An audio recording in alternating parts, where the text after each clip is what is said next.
குஜராத் காவல்துறையில் பெண்களுக்கு 33% இடஒதுக்கீடு உள்ளிட்ட பல்வேறு இலக்குகளுடன் 100 நாள் செயல் திட்டத்தை முதல்வர் ஆனந்திபென் பட்டேல் அறிவித்துள்ளார்.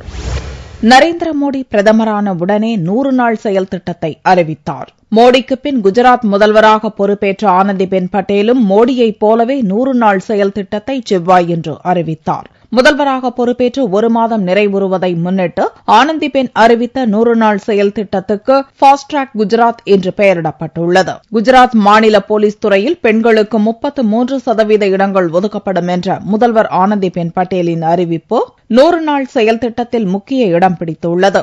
100 நாளில் 300 வேலைவாய்ப்பு முகாம்களை நடத்தி 75,000 இளைஞர்களுக்கு வேலைவாய்ப்பை ஏற்படுத்தி தருவது, கிராமப்புறங்களில் 50,000 கழிவறைகளை கட்டுவது போன்ற அம்சங்களும் 100 நாள் செயல் திட்டத்தில் இடம்பெற்றுள்ளன.